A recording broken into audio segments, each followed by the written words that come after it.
નમસ્કાર વિદ્યાર્થી મિત્રો, માઇક્રો ઇકોનોમિક્સ યુનિટ 2 એમાં આજનો આપણો જે ટોપિક છે તે સીમાંત અવેજીના દરના નિયમની સમજૂતી, માર્જિનલ રેટ ઓફ સબસ્ટિટ્યુશન્સ.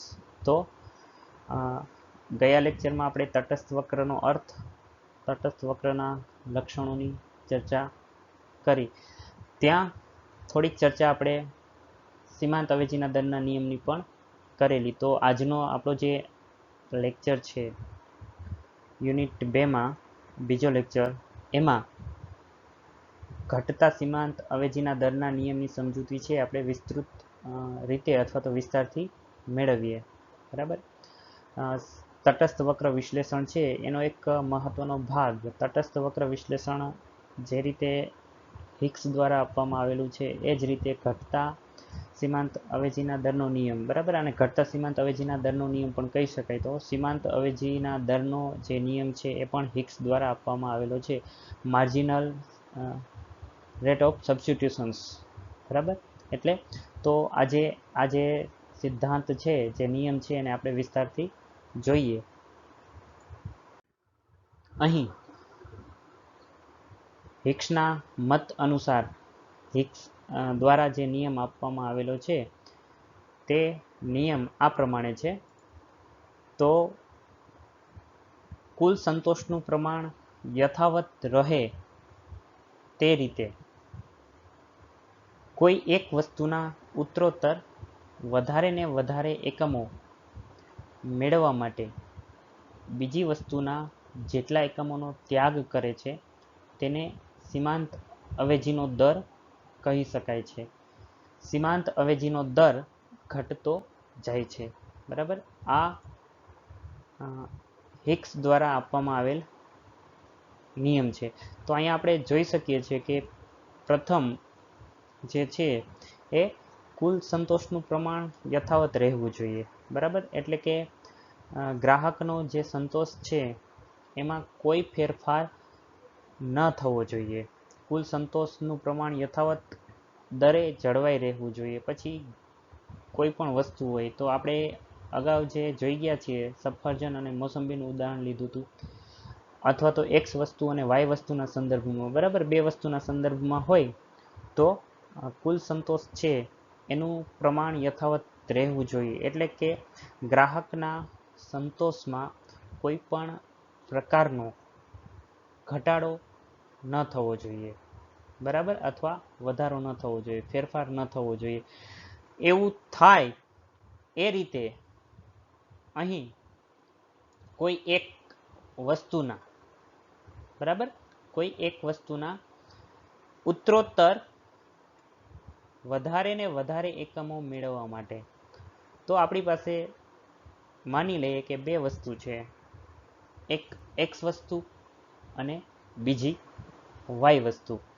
તો અહીં ગ્રાહક એ વાય વસ્તુના વધારે અને વધારે એકમો મેળવવા માટે, બરાબર, વધારે અને વધારે એકમો મેળવવા માટે જે બીજી વસ્તુ છે એટલે કે એક્સ વસ્તુ છે તેનો ત્યાગ કરે છે. તો અગાઉ આપણે જોઈ ગયા છીએ કે સફરજનનો ત્યાગ કરવામાં આવે છે મોસંબીનું એક વધારાનું એકમ મેળવવા માટે. તો એક વસ્તુના વધારે ને વધારે એકમો મેળવવા માટે, બરાબર, ઉત્તરોત્તર વધારે અને વધારે એકમો મેળવવા માટે બીજી વસ્તુના જેટલા એકમોનો ત્યાગ કરે છે,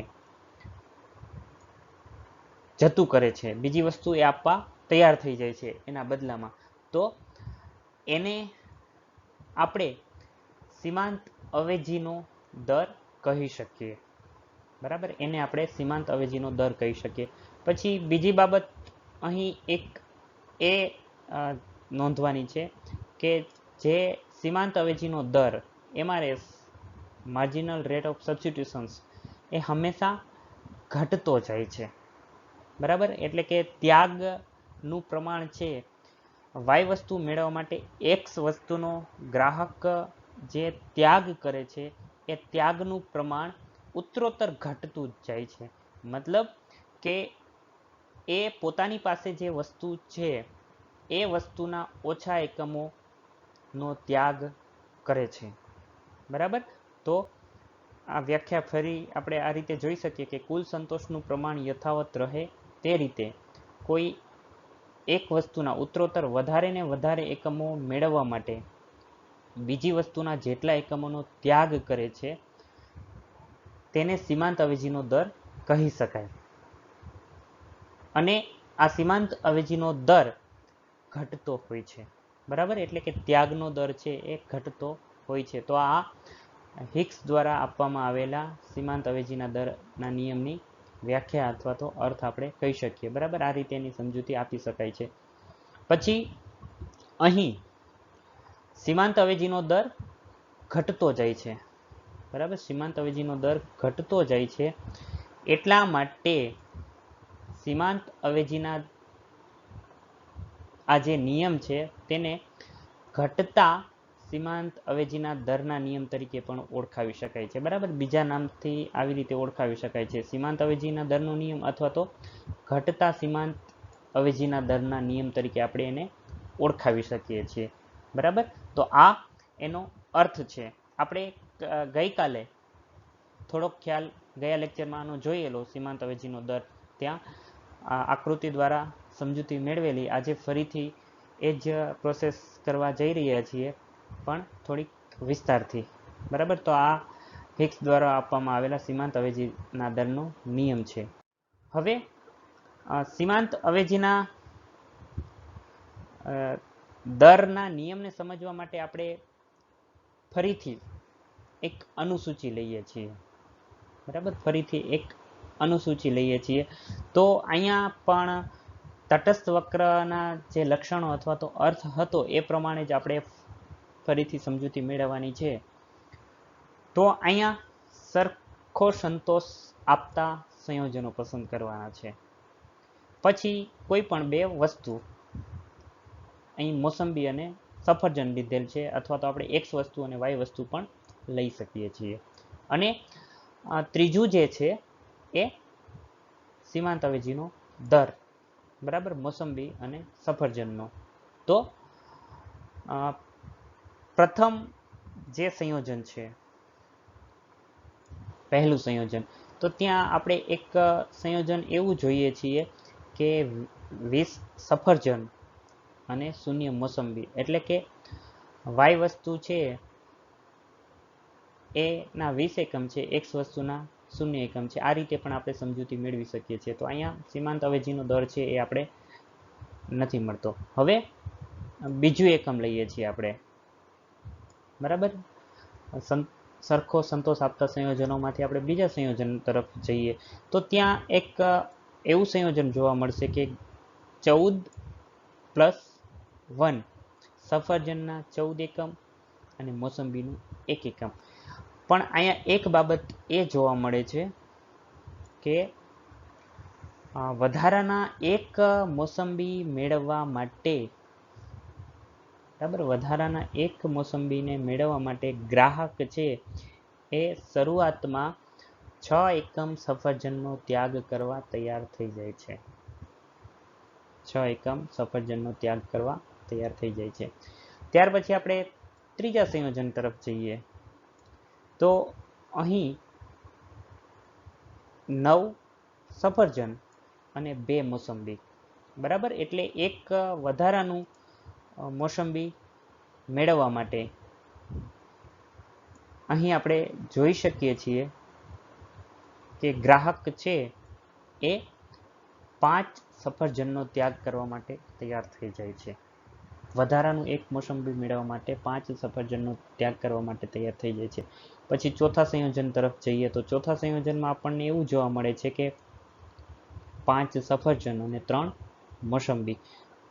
બરાબર, એક વધારાનું મોસંબી ફરીથી મેળવે છે. તો અહીં આપણે ફરીથી એવું જોઈ શકીએ છીએ કે એક વધારાના મોસંબી મેળવવા માટે ગ્રાહક જે છે એ 4 સફરજનનો ત્યાગ કરે છે. પછી પાંચમા સંયોજને આપણે જોઈ શકીએ છીએ તો ત્યાં 2 સફરજન અને 4 મોસંબી થઈ જાય છે.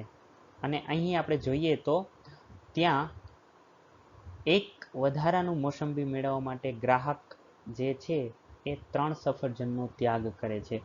તો આપણે આ જે સીમાંત અવેજીનો દર છે એમાં એક બાબત એવી નોંધી શકીએ છીએ કે અહીં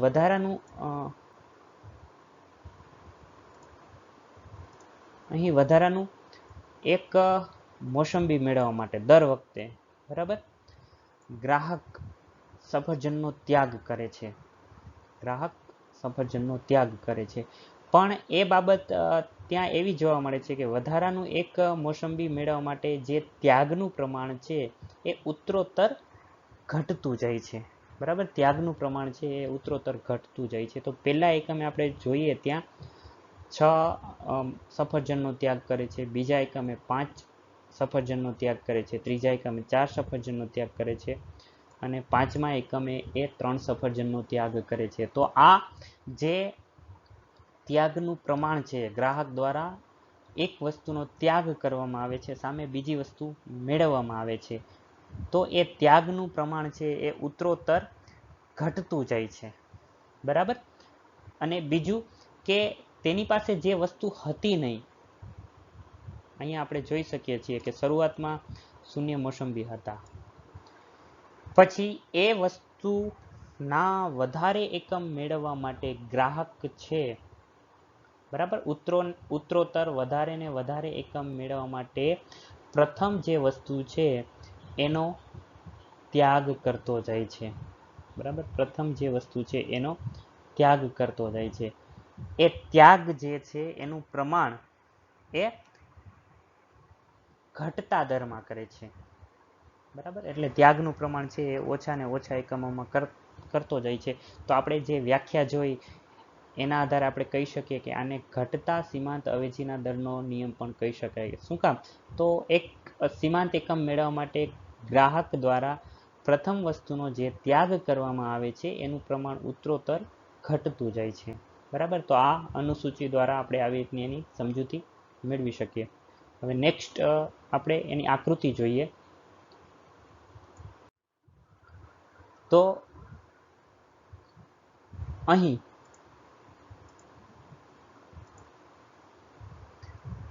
આપણે જે તટસ્થ વક્રમાં આકૃતિ જોઈ ગયા હતા એ રીતે જ આકૃતિ આપી શકાય છે. ગ્રાહક જે અનુસૂચિને અનુસરે છે અથવા તો નિયમની વ્યાખ્યા પ્રમાણે એક વસ્તુના વધારે એકમો મેળવવા માટે બીજી વસ્તુના એકમોનો ત્યાગ કરે છે એ ઉત્તરોત્તર ઘટતા પ્રમાણમાં કરે છે.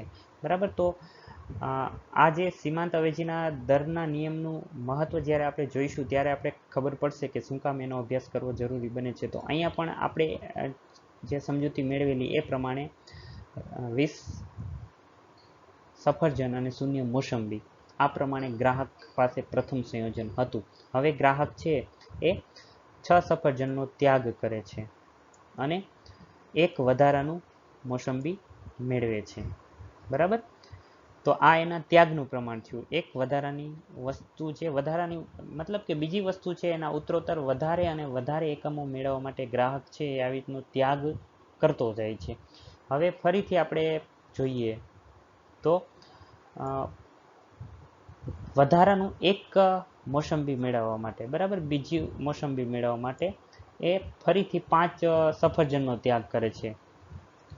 ત્યારબાદ ફરીથી વધારાનું એક મોસંબી મેળવવા માટે 4 સફરજનનો ત્યાગ કરે છે અને નેક્સ્ટ લાસ્ટમાં ફરીથી એક વધારાનું મોસંબી મેળવવા માટે એ 3 સફરજનનો ત્યાગ કરે છે. તો અહીંયા તમે જોઈ શકો છો કે મોસંબીનું જે પ્રમાણ છે બરાબર, મોસંબીનું જે પ્રમાણ છે એ ઉત્તરોત્તર વધી રહ્યું છે. એ પ્રમાણ ઉત્તરોત્તર વધી રહ્યું છે, જ્યારે સફરજનનું જે પ્રમાણ છે એ ઉત્તરોત્તર ઘટી રહ્યું છે. પણ એક બાબત એ જોવાની છે કે આ જે પ્રમાણ છે સફરજનના ઘટાડાનું જે પ્રમાણ છે એનો દર ઘટતો જાય છે. કેવી રીતે? તો અહીંયા આપણે 14 + 6 = 20, પછી 5, 9 + 5 = 14, અહીંયા 4, 5 + 4 = 9 અને અહીં આપણે 3 લઈએ છીએ. બરાબર, તો 2 + 3 એટલે કે 5. તો આ જે ત્યાગનું પ્રમાણ છે 6, 5, 4 એ ધીમે ધીમે ઘટે છે. અહીંયા જે પ્રમાણ વધે છે 1, 2, 3, 4 એવી રીતે વધે છે. આ બાબત બીજી એક બાબત એવી છે કે સીમાંત અવેજીનો દર હંમેશા ઘટતો હોય તો એની આકૃતિ આ રીતે જ આવશે. બરાબર, પેલું જે ત્રિકોણ છે એ મોટું હશે, એના પછીનું નેક્સ્ટ ત્રિકોણ નાનું, પછી ફરીથી નાનું ત્રિકોણ થતું જશે. આવી રીતના જેમ જેમ બરાબર વસ્તુનો ત્યાગ કરતા જાય છે તેમ તેમ છે ત્રિકોણ નાના થતા જાય છે. એ પણ એ જ બતાવે છે. આ જે ગાળો છે 6, 5, 4, 3 એ જ બતાવે છે. બરાબર, કે એ રીતે સીમાંત અવેજીનો દર જે છે એ ઘટતો જાય છે. બરાબર, એમાં ધીમે ધીમે ઘટાડો થાય છે. શું કામ ઘટાડો થાય છે? બરાબર, અને પેલી વસ્તુ છે એ એની પાસે ઘટતી જાય છે, બીજી વસ્તુ છે એની પાસે વધતી જાય છે. તો આ રીતે આપણે આકૃતિ દ્વારા પણ સીમાંત અવેજીના દરના નિયમની સમજૂતી મેળવી શકીએ. અને ઘટતા સીમાંત અવેજીનો દરનો નિયમ પણ એટલા માટે જ કહેવામાં આવે છે કે જે ત્યાગનું પ્રમાણ છે એ ધીમે ધીમે ઘટી જાય છે. બરાબર, ત્યાગનું પ્રમાણ છે એમાં ઉત્તરોત્તર ઘટાડો થાય. જે પેલી વસ્તુ છે એના વધુ એકમો ખરીદવા માટે અહીંયા પોતાની પાસે રહેલી વસ્તુનો ગ્રાહક છે એ ધીમે ધીમે ત્યાગ કરતો જાય છે. બરાબર, તો આ ઘટતા સીમાંત અવેજીના દરના નિયમની આકૃતિ આપણે આ રીતે આપી શકીએ છીએ. હવે ત્યારબાદ સીમાંત અવેજીનો દર શું કામ ઘટે છે? બરાબર, આપણે અનુસૂચિમાં જોયું, વ્યાખ્યામાં જોયું અને છેલ્લે આકૃતિમાં. તો સીમાંત અવેજીનો દર જે છે એ ઘટતો જાય છે. એ દર ઘટતો જાય છે. શું કામ ઘટે છે? તો એના માટેના કારણો છે. સીમાંત અવેજીનો દર ઘટવા માટેના કારણો છે. તો પહેલું કારણ એવું છે કે જે વસ્તુ પ્રાપ્ત થાય, બરાબર, અહીં કઈ વસ્તુ પ્રાપ્ત થાય છે? મોસંબી. અહીં મોસંબી પ્રાપ્ત થાય છે ગ્રાહકને. એ વસ્તુના એકમો ગ્રાહક પાસે ઉત્તરોત્તર વધતા જાય છે. બરાબર, એ વસ્તુના એકમો ઉત્તરોત્તર વધતા જાય છે. એક પ્રમાણ છેલ્લે આપણે એવું જોઈએ છીએ કે માત્ર 2 જ સફરજન વધે છે અને 4 મોસંબી થઈ જાય છે. માત્ર 2 જ સફરજન વધે છે અને 4 મોસંબી થઈ જાય છે. તો એનો મતલબ શું થયો કે એ વસ્તુ ગ્રાહક પાસે વધી ગઈ. બરાબર, અને જે વસ્તુ આપણી પાસે વધારે હોય એનું મહત્વ ઓછું હોય, સિવાય એકને બાદ કરતા નાણું. બરાબર, નાણામાં સીમાંત તુષ્ટિગુણ કે જે અમુક નિયમો છે એ લાગુ પડતા નથી. શું કામ લાગુ નથી પડતા? તો એ અપવાદમાં આવશે. પછી આપણે જે તુષ્ટિગુણના નિયમના અપવાદ જોયા હતા તો એમાં પણ એવું જ જોવા મળે છે કે અમુક નિયમો છે એ અમુક વસ્તુઓ પર લાગુ નથી પડતા, તો એ અપવાદરૂપ છે. પણ અહીં એવી વસ્તુ હોય, બરાબર, કે જેનાથી આપણે દાખલા તરીકે નાશવંત વસ્તુ છે તો એ વસ્તુ એટલા પ્રમાણમાં જ ખરીદીશું આપણે કે જેટલો આપણે એનો ઉપયોગ કરી શકીએ. પછી વધારાની કોઈ વસ્તુ આપી જાય, કદાચ માનો કે આપણને કોઈ ફ્રીમાં આપી જાય, બરાબર, તો પણ આપણે શું કરીએ છીએ? એ આજુબાજુવાળાને આપી દઈએ છીએ અથવા તો લેવાની ના પાડી દઈએ છીએ. તો અહીં પણ એવું જ છે.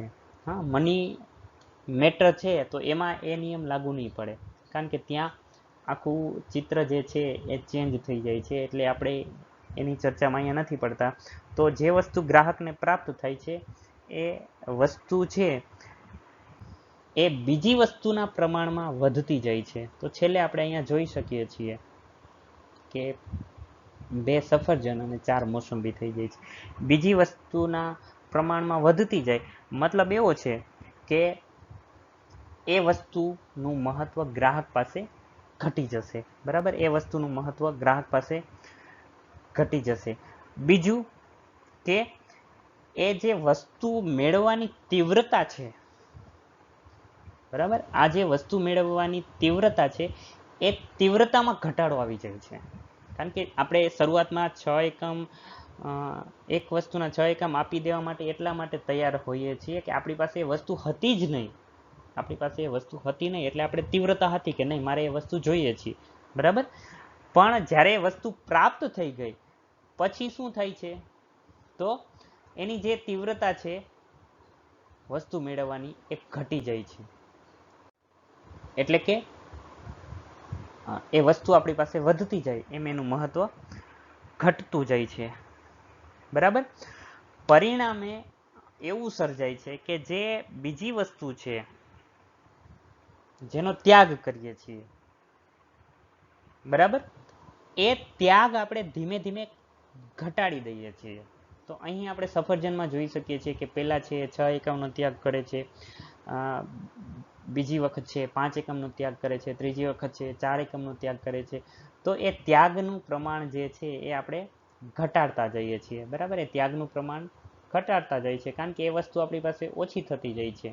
તો અહીં એક કારણ આ આપી શકાય કે જે વસ્તુ પ્રાપ્ત થાય છે તેનું મહત્વ ઘટે છે, એટલે એ વસ્તુ મેળવવાની ઈચ્છા અથવા તો ધીમે ધીમે તીવ્રતા ઘટી જાય છે કારણ કે એ વસ્તુ આપણી પાસે આવી ગઈ છે.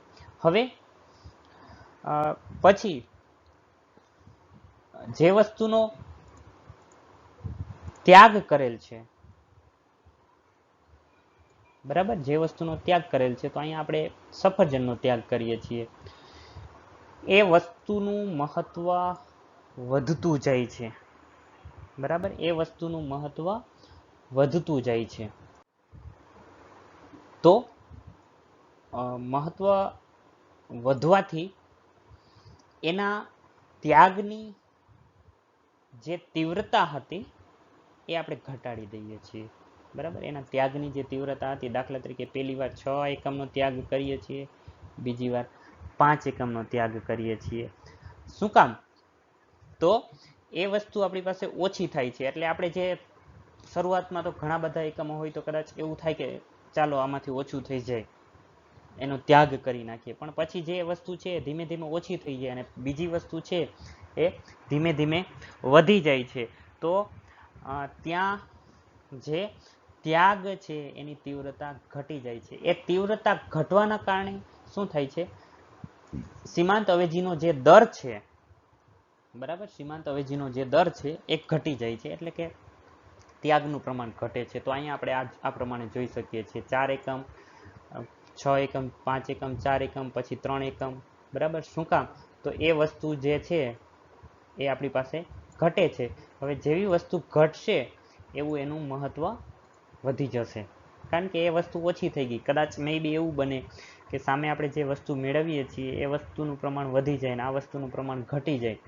તો ફરીથી આપણે અહીંયા એક બાબત કોમન છે કે દરેક સંયોજનમાં ગ્રાહકને સરખો સંતોષ મળે છે, બરાબર. આ એક ધારી લીધું છે કે દરેક સંયોજનમાં ગ્રાહકને સરખો સંતોષ મળે છે.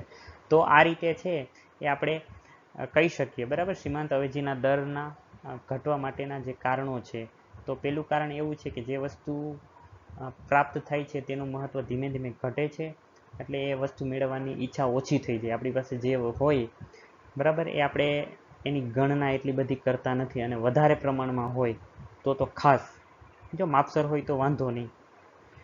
પછી બીજા કિસ્સામાં એવું થાય છે કે જે વસ્તુનો ત્યાગ કરવામાં આવે છે એ વસ્તુનું મહત્વ ધીમે ધીમે વધે છે કારણ કે એ વસ્તુ આપણી પાસે ઓછી થતી જાય છે, તો એના ત્યાગની તીવ્રતા એ ઘટે છે.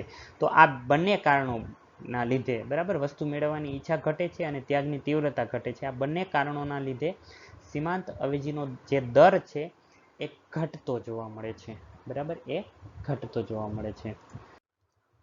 ત્યાર પછીનો જે આગળનો ટોપિક છે તો એ નિયમના અપવાદો, બરાબર. ઘટતા સીમાંત દરના નિયમના પણ એવા અમુક અપવાદો જોવા મળે છે જે બાબત પર આ નિયમ છે એ લાગુ પાડી શકાતો નથી, બરાબર. આ નિયમ લાગુ પાડી શકાતો નથી. તો એ કયા અપવાદો છે એ આપણે જોઈએ.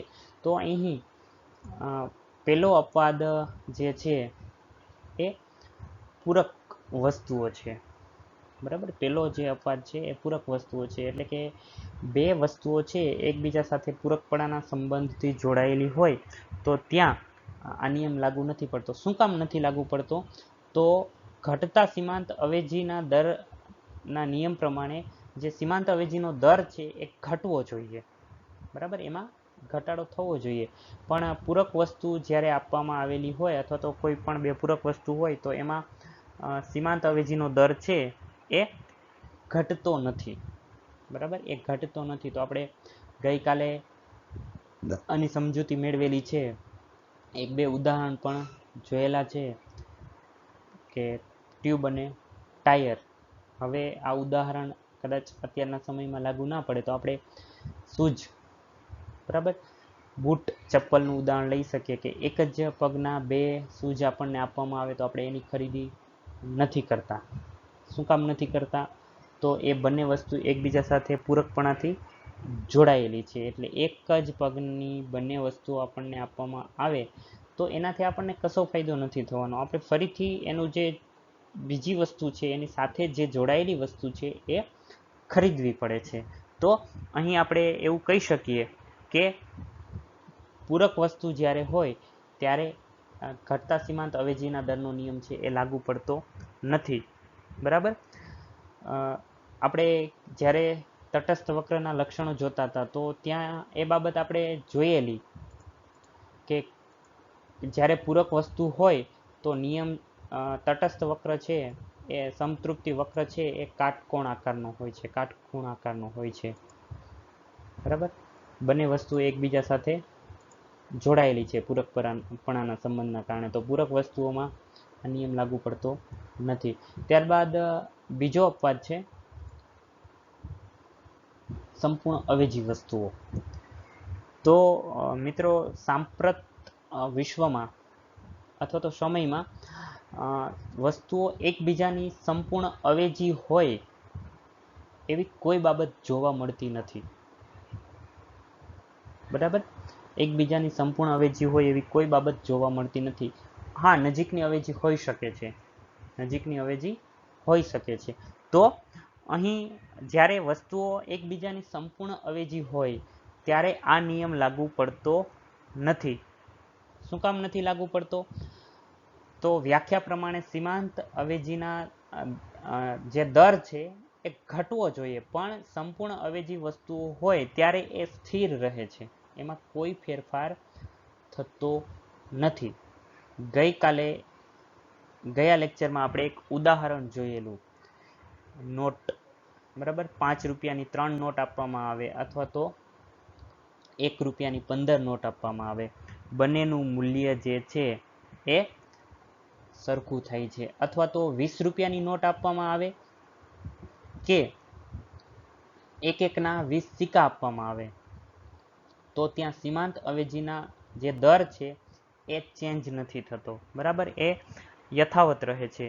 તો આવા કિસ્સામાં શું થાય છે એ આપણને ખબર છે કે જે સમતૃપ્તિ વક્ર છે, બરાબર, એનો ઢાળ એટલે કે એ સીધી રેખા હોય છે. સમતૃપ્તિ વક્ર છે એ સીધી રેખા હોય છે. તો આપણે તો લક્ષણ જોઈ ગયા કે તટસ્થ વક્ર છે એ બહિર્ગોળ હોય છે, બરાબર. તો આવા સંજોગોમાં પણ આ જે નિયમ છે એ લાગુ પાડી શકાતો નથી. જ્યારે વસ્તુ પૂરક હોય અથવા એકબીજાની સંપૂર્ણ અવેજી હોય તો આ બંને જે છે એ નિયમના અપવાદો છે. નિયમના અપવાદો મતલબ કે એ કિસ્સામાં આ નિયમ લાગુ પડતો નથી. બાકીના સામાન્ય કિસ્સા હોય તો એમાં નિયમ લાગુ પડે છે. આપણે જે તુષ્ટિગુણનો નિયમ જોઈ ગયા એમાં ઘણા બધા અપવાદો હતો. એક અપવાદ કે દાખલા તરીકે કોઈ પણ વસ્તુનો આપણે વપરાશ કરીએ તો એમાંથી મળતો તુષ્ટિગુણ છે ધીમે ધીમે ઘટતો જાય છે. પણ અહીં આપણે ઉદાહરણ લઈએ કે કોઈ પણ વ્યક્તિને નાણું આપવામાં આવે, બરાબર, તો એનો તુષ્ટિગુણ ઘટતો નથી, વધે છે. હા, પછી એક તબક્કો એવો આવે કે અતિ ધનિક થઈ જાય તો એને થોડીક નાણાંની કિંમત ઓછી થઈ જાય, પણ નાણું કોઈ જતું કરી દે એવી બાબત બનતી નથી. તો એ જે તુષ્ટિગુણના નિયમના અપવાદો હતા એવી રીતના અહીં આ બે અપવાદો છે એ ઘટતા સીમાંત અવેજીના દરના નિયમના અપવાદો છે. એક પૂરક વસ્તુ અને બીજી સંપૂર્ણ અવેજી વસ્તુ. ત્યારબાદ મિત્રો ઘટતા સીમાંત તુષ્ટિગુણનો નિયમ અને ઘટતા સીમાંત અવેજીના દરનો નિયમ, બરાબર. ઘટતા સીમાંત તુષ્ટિગુણનો નિયમ અને ઘટતા સીમાંત અવેજીના નિયમ વચ્ચે કોઈ સમાનતા છે અથવા તો કોઈ તફાવત છે તો એ આપણે અહીં જોઈએ, બરાબર, કે બંને વચ્ચે શું ફેરફાર છે. તો ઘટતા સીમાંત તુષ્ટિગુણનો નિયમ આપણે જ્યારે જોઈ ગયા તો એમાં જે ધારણાઓ હતી એ કેવી હતી? બધી ધારણાઓ અવાસ્તવિક હતી, બરાબર, કે ધારણાઓ છે એ જ ખોટી સાબિત થાય એવું હતું. તો અહીંયા આપણે જોઈ શકીએ છીએ કે એમાં એક ધારણા એવી હતી કે તુષ્ટિગુણને સંખ્યાત્મક રીતે માપી શકાય છે, બરાબર, તુષ્ટિગુણને સંખ્યાત્મક રીતે માપી શકાય છે. આ ધારણા જે હતી અવાસ્તવિક હતી. તો આપણે ત્યાં સાબિત પણ કરેલું છે કે પ્રથમ એકમનો ઉપયોગ કરીએ ત્યાં આટલા એકમ સંતોષ મળે, બીજા એકમનો ઉપયોગ કરીએ ત્યાં એટલા એકમ સંતોષ મળે. ના, એ માપી શકાતું નથી, બરાબર, એ માપી શકાતું નથી.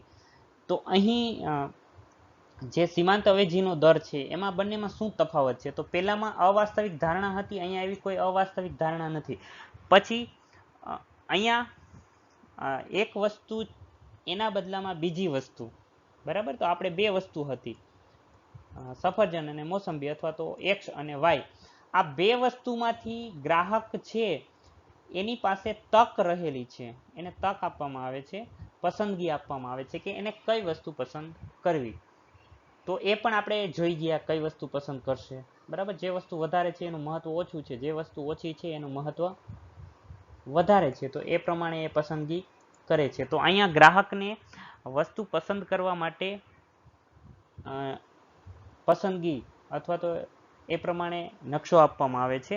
પછી બીજો જે ટોપિક છે એ એવો છે કે ઘટતા સીમાંત તુષ્ટિગુણનો નિયમ આત્મલક્ષી છે, બરાબર. આત્મલક્ષી મતલબ કે એ સ્વયં જે વ્યક્તિ વપરાશ કરે વસ્તુનો એના આધારે માપી શકાય છે. હવે બીજી કોઈ વ્યક્તિ વસ્તુનો વપરાશ કરે અને એને કેટલો સંતોષ મળે એ ત્રાહિત વ્યક્તિ એટલે કે ત્રીજું કોઈ જાણી શકે એ શક્ય નથી. તો ઘટતા સીમાંત તુષ્ટિગુણનો જે નિયમ હતો એ આત્મલક્ષી ખ્યાલ છે. આપણે એની મર્યાદા જોઈતી. હવે અહીંયા ઘટતા સીમાંત અવેજીના દરનો જે નિયમ છે એ વસ્તુનિષ્ઠ છે, બરાબર, એ વસ્તુનિષ્ઠ છે અથવા તો પરલક્ષી છે, કે અહીંયા માત્ર બે વસ્તુ છે એમાંથી એક પસંદ કરવાની છે. મતલબ કે ગ્રાહકનું પસંદગીનું ધોરણ જે આપેલું હોય એમાંથી ગ્રાહકને જે વસ્તુ પસંદ પડે એ વસ્તુ છે એ ગ્રાહક એ વસ્તુનો વપરાશ કરશે. તો એ આપણે મોસંબી અને સફરજનના ઉદાહરણમાંથી જોઈ ગયા, બરાબર. ગ્રાહક છે એની પાસે કોઈ પણ બે વસ્તુ છે તો એમાંથી એને કઈ વસ્તુ પસંદ કરવી છે એ એની રીતે પસંદ કરી શકે છે, બરાબર. એ આપણે એના મહત્વમાં જોઈ ગયા છીએ. તો અહીંયા પસંદગીનું ધોરણ આપેલું છે. જ્યારે ઘટતા સીમાંત તુષ્ટિગુણનો નિયમ છે એ આત્મલક્ષી છે. ઘટતા સીમાંત અવેજીના દરનો નિયમ છે એ વસ્તુનિષ્ઠ છે. કઈ વસ્તુનો વપરાશ કેટલા પ્રમાણમાં કરવો ગ્રાહકે, બરાબર, એટલે કે એક પસંદગીનું ધોરણ આપેલું છે ગ્રાહકનું. ત્યારબાદ એક એવી ધારણા હતી કે તુષ્ટિગુણ છે એ વસ્તુના જથ્થા પર છે આધાર રાખે છે, બરાબર. તુષ્ટિગુણ છે એ વસ્તુના જથ્થા પર આધાર રાખે છે, એટલે એ આત્મલક્ષી બની જાય છે. વસ્તુનો જથ્થો કેટલો છે, દાખલા તરીકે આપણે ત્યાં ઉદાહરણ લીધેલું કે 5 રોટલી 6 રોટલી કોઈ ખાય છે, બરાબર, અને એનો જે વપરાશ કરે છે એકી સાથે કરે છે, તો વસ્તુના જથ્થા પર એ જ્યારે વપરાશ કરે છે તો એ ખ્યાલ આત્મલક્ષી બની જાય છે. બીજું જે છે કે અહીંયા જે તુષ્ટિગુણ મળે છે એવી ધારણા જ હતી, બરાબર, એમાં કે જે તુષ્ટિગુણ મળે છે એ વસ્તુનો જથ્થો કેટલો છે એના ઉપર છે. હવે આપણે મોટાભાગે એવું જાણીએ છીએ કે કોઈ વસ્તુ હોય એ બીજી વસ્તુથી સ્વતંત્ર નથી હોતી. કોઈ વસ્તુ હોય એ બીજી વસ્તુથી સ્વતંત્ર નથી હોતી, પણ અવેજી કે પૂરક હોય છે, અવેજી કે પૂરક હોય છે. હવે આવા સંજોગોમાં શું થાય છે કે તુષ્ટિગુણનો આધાર એ અવેજી કે પૂરક વસ્તુ ઉપર રહેલો છે. જ્યારે અવેજી કે પૂરક વસ્તુ મળે તો એના ઉપર રહેલો છે, બરાબર. તુષ્ટિગુણનો આધાર એ એના ઉપર રહેલો છે. તેથી જે તુષ્ટિગુણ વિશ્લેષણ છે એ ખામીયુક્ત છે, બરાબર, એ ખામીયુક્ત છે. પછી ઘટતા સીમાંત અવેજીના દરમાં અહીંયા વસ્તુના જથ્થામાં ફેરફાર થાય, બરાબર. તો એના તુષ્ટિગુણ ઉપર પણ અસર પડે છે, એ બાબતને ધ્યાનમાં લેવામાં આવેલી છે. તો આપણે ઉદાહરણ જોયું કે જેમ જેમ એક વસ્તુનો ત્યાગ કરે છે અને બીજી વસ્તુ મળતી જાય છે, તેમ જે વસ્તુનો ત્યાગ થાય છે એ વસ્તુનું મહત્વ વધતું જાય છે અને જે વસ્તુ મળે છે એનું મહત્વ ઘટતું જાય છે. તો એ કોની સાથે રિલેટેડ છે કે એના તુષ્ટિગુણમાં પણ ફેરફાર થાય છે, એને ધ્યાનમાં લેવામાં આવેલું છે, બરાબર. એટલે અહીંયા આપણે એવું કહી શકીએ કે ઘટતા સીમાંત અવેજીના દરના નિયમમાં પૂરક વસ્તુ કે અવેજી વસ્તુ જે છે એના જથ્થામાં ફેરફાર થાય તો એમાંથી મળતો જે તુષ્ટિગુણ છે એમાં જે અસર થાય છે એને ધ્યાનમાં લેવામાં આવેલી છે. તો આ થઈ 3 બાબતો જે ઘટતા સીમાંત તુષ્ટિગુણના નિયમ અને ઘટતા સીમાંત અવેજીના દરના નિયમ વચ્ચે સંકળાયેલી છે, બરાબર. પેલું જે હતું તો ઘટતા સીમાંત તુષ્ટિગુણનો જે નિયમ છે એમાં અવાસ્તવિક ધારણા હતી કે એને સંખ્યાત્મક રીતે માપી શકાય છે. પછી એ જે નિયમ છે એ આત્મલક્ષી છે, બરાબર. જ્યારે સીમાંત અવેજીના દરનો નિયમ છે એ વસ્તુનિષ્ઠ છે, એટલે કે પસંદગીનું ધોરણ આપેલું છે. જ્યારે ત્રીજું એવું છે કે તુષ્ટિગુણ છે એ વસ્તુના જથ્થા ઉપર આધાર રાખે છે, પણ વસ્તુ એકબીજાથી સ્વતંત્ર હોતી નથી, તેથી તેનું જે વિશ્લેષણ છે એ ખામીયુક્ત બન્યું હતું. જ્યારે ઘટતા સીમાંત અવેજીના દરના નિયમમાં છે એ વસ્તુના જથ્થામાં ફેરફાર થાય તો વસ્તુના તુષ્ટિગુણમાં પણ ફેરફાર થાય જ, બરાબર. એ બાબતને ધ્યાનમાં લેવામાં આવેલી છે. એટલે કે એક વસ્તુ ઘટે છે એનું મહત્વ અને બીજી વસ્તુ વધે છે એનું મહત્વ પણ આપણી સમક્ષ અહીં મૂકેલ જોવા મળે છે. તો આ જે આજનું હતું આપણું વિશ્લેષણ, બરાબર, એ સીમાંત અવેજીના દરના નિયમની સમજૂતી હતી. તો હિક્સે એના એનાલિસિસમાં આ પ્રમાણે છે એ સમજૂતી આપેલી છે અને આપણા અભ્યાસક્રમમાં એ આટલો પોઈન્ટ છે તો એની સમજૂતી આપણે એ પ્રમાણે જોઈ શકીએ છીએ. અહીં જે છે એ આપણો આજનો આ ટોપિક એ આપણે પૂર્ણ કરીએ છીએ, બરાબર. નમસ્કાર વિદ્યાર્થી મિત્રો, આભાર, આવજો.